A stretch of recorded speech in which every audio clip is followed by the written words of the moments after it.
Olá! Eu vou começar esse vídeo pedindo para você voltar um pouquinho na adolescência e vou te fazer umas perguntinhas. Você lá na adolescência usou algum tipo de cabelo que você achava que não ficava muito bem em você, mas acabou usando? Ou então algum tipo de roupa que você achava que não ficava bem em você, não te caía bem, mas você acabou usando? Ou então você foi a lugares que você nem estava afim de ir, nem tinha vontade de ir, mas você acabou indo para seguir a turma? Pois é, na adolescência a gente tem uma necessidade muito grande de ser popular e não se sentir excluído, por isso a gente adere aos desejos da turma. Mas quando a gente cresce, se torna adulto, a coisa não muda muito não. Na moda, por exemplo, você ouve a tendência agora é usar um determinado tipo de roupa. E aí você começa a ver aquela roupa nas vitrines e depois vê 2, 3, 4 pessoas usando na rua, você começa a ficar ansioso em comprar aquela roupa e acaba comprando, usando e com o tempo todo mundo está usando o mesmo tipo de roupa. Mas não para por aí. Você escolhe a sua profissão, faz a sua universidade, mas precisa fazer uma pós-graduação, talvez 2, porque o mercado exige, ou 3, para se sentir mais competitivo. Os idiomas, além do seu idioma nativo, um não é mais suficiente, já estão dizendo que o ideal são 2. Enfim, para você não se sentir excluído do mercado, você acaba aderindo. Os especialistas dizem que, na verdade, a gente tem uma gama tão grande de decisões para tomar todos os dias, que algumas estão fora do nosso alcance. Nós não temos informação suficiente para decidir. São coisas que nós não temos o discernimento para ter uma opinião a respeito. E muitas vezes nós tendemos a entregar isso para líderes. Passamos a seguir líderes, sejam eles ideológicos, religiosos ou políticos. Pense por mim, diga-me o que eu devo fazer, porque eu não tenho condição de decidir sobre isso. Esse tipo de coisa, esse tipo de entrega da responsabilidade sobre uma decisão para os líderes, temos um exemplo clássico na história do mundo, que é o da Alemanha, por exemplo. Na Segunda Guerra Mundial, no período de Hitler. Embora a Alemanha tivesse semi-destruída, com a moral muito baixa em função da Primeira Guerra Mundial, era um ambiente propício para um líder carismático que pudesse inflar e subir a autoestima do povo alemão. E deu no que deu. Eles o seguiram, acreditando que aquele era o melhor caminho. Esse tipo de comportamento é chamado de comportamento manada, que tem a ver com os animais mesmo.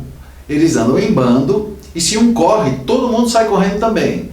Porque se um está correndo é sinal de perigo. Então sai todo mundo correndo para o mesmo lado para se proteger. O ser humano tem esse viés de comportamento também. E os analistas do mercado de capitais, os analistas financeiros do mercado de capitais conhecem muito bem esse tipo de comportamento. O investidor, quando uma ação está subindo, todo mundo quer comprar. Eu quero ganhar dinheiro também. Uma ação está descendo, caindo, todo mundo quer vender. Eu não vou perder dinheiro sozinho. E os analistas dizem que o comportamento do investidor não deveria ser emocional, deveria ser analítico. Mas infelizmente ele é emocional. E por conta disso, apesar de todas as técnicas e todas as previsões, tem um monte de gente que ganha dinheiro por conhecer muito bem esse comportamento instintivo, emocional do investidor. É por aí que nós temos as famosas bolhas quando as ações sobem e os crashes quando tudo cai e é aquela quebradeira geral. O comportamento manada, ele é uma espécie de necessidade do ser humano se sentir física e emocionalmente protegido dentro de um grupo.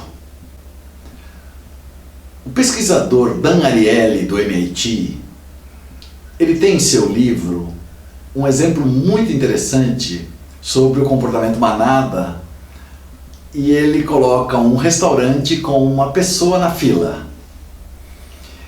As pessoas que estão procurando um lugar para almoçar, elas passam na rua, vem aquele restaurante com uma pessoa na fila, elas entram na fila também, elas têm uma tendência a entrar naquela fila também. Porque afinal de contas, se o restaurante tem alguém na fila, é sinal que ele é bom.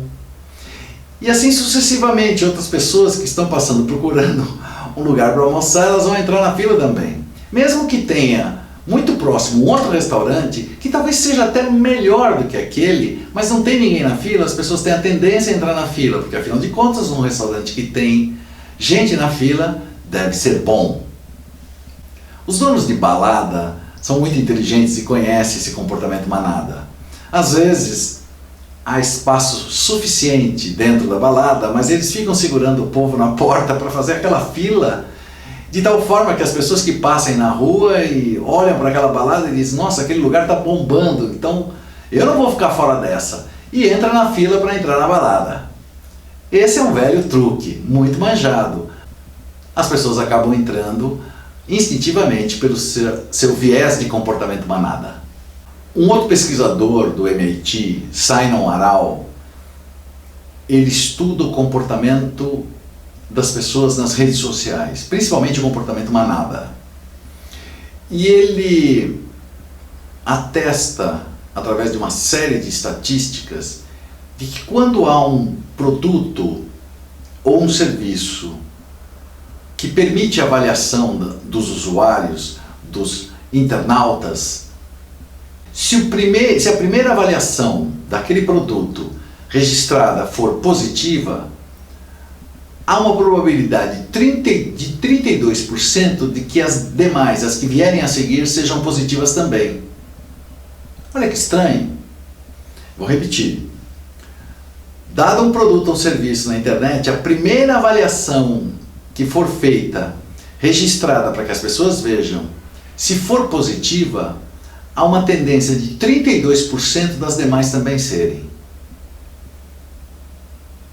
Nossa, mas isso cria algum tipo de distorção, porque se eu contratar gente para fazer avaliações positivas de um produto, de um serviço, que sejam as primeiras a fazer isso, eu posso estar distorcendo o resultado ou distorcendo a avaliação daquele produto? Sim, na verdade é isso mesmo. Tem gente que é contratada na internet, que fica esperando aquele post, aquele link, e no momento da avaliação ela é a primeira e registra uma avaliação positiva. No Brasil tem um nome chamado fantoche, são os fantoches da internet. A gente vê isso também nos vídeos, pessoas que compartilham e fazem avaliações positivas e começam a recomendar, elas são impulsionadoras e as outras acabam fazendo o mesmo. Simon Arau também lança aquela questão muito interessante quando se trata principalmente de vídeos. Um vídeo, ele é popular porque é bom, ou ele é bom porque é popular? Por incrível que pareça, é a segunda opção. Um vídeo se torna muito visto porque ele é popular, ele acaba sendo curtido ou compartilhado. Ele acaba sendo bom porque é popular e não ao contrário. Esse vídeo está sendo gravado em julho de 2015. O Brasil vive uma crise de credibilidade com o governo imensa. Focos de corrupção na maioria das nossas estatais, inflação subindo, dólar subindo, um pessimismo em todas as notícias. E eu pergunto, qual é o tamanho da crise? Qual é o tamanho de fato da crise? Ou se o nosso comportamento manada está transformando a crise muito maior do que ela é? Eu vou dar um exemplo. Imagina que existe uma empresa de 100 funcionários e por conta de corte de custos, 10 são demitidos. Qual será o comportamento dos outros 90 diante dessas 10 demissões? Diante do clima de crise que existe na nação? Esses outros 90, por exemplo, sabe aquele restaurante que eles costumavam levar a família no fim de semana? Vou cortar. Sabe aquela viagem que você pretendia fazer? Não, vou fazer uma mais curta ou talvez nem viagem. Sabe aquele carro que eu estava pensando em trocar? Vou adiar, depois eu troco o carro. Não sei o que vai acontecer. Sabe aquelas roupas que eu precisava comprar para renovar o meu guarda-roupa? Acho que eu vou comprar só o necessário para reposição e depois eu vejo o que eu faço. O que acontece com essas 90 pessoas? As 10 que foram demitidas, o mesmo clima se reflete nas outras 90.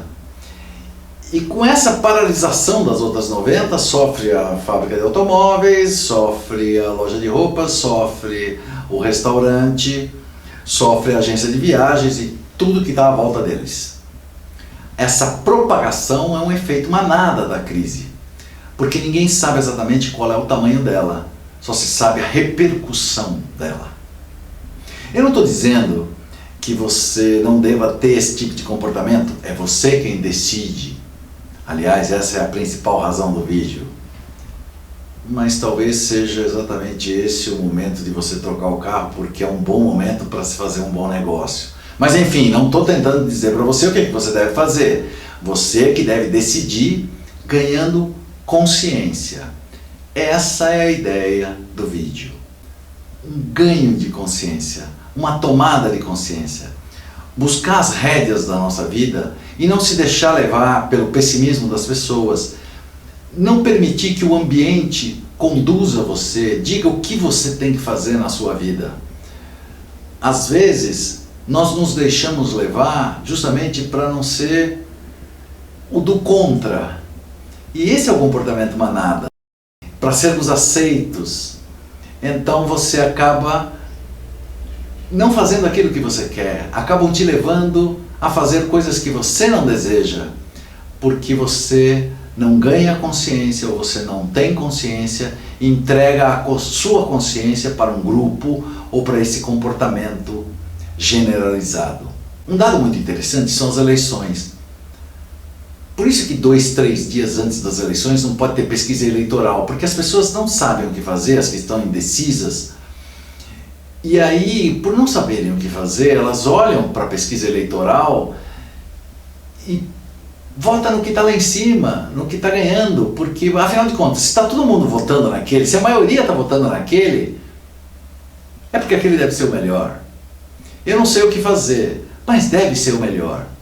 E mais uma vez, o ambiente acaba levando você a tomar uma decisão sobre o seu voto sem que você analise de fato, conscientemente, o que aquele candidato tem para te oferecer e está de acordo com aquilo que você imagina. Em menores proporções, isso também acontece socialmente, com a família. A família acaba te levando a fazer coisas ou te transferindo responsabilidades e você acha que você tem que fazer aquilo porque faz parte e acaba deixando de se levar. Eu vou concluir com uma foto muito interessante que é emblemática, tirada em 1936, de uma pequena multidão fazendo a saudação nazista. Nesse momento você está vendo aí um círculo vermelho em volta de um único sujeito que não fez a saudação. Mas a ideia que eu quero passar é que você tem todo o direito, e talvez uma obrigação consigo mesmo, de ter consciência das coisas que você vai fazer, das decisões que você vai tomar, sobre os destinos da sua vida. E não deixar com que o ambiente, não deixar com que a maioria pense por você. Por fim, eu costumo dizer que tudo que eu faço tem consequências, mas tudo aquilo que eu não faço e que gostaria de fazer também tem consequências, porque a vida vai me cobrar mais adiante. Tchau!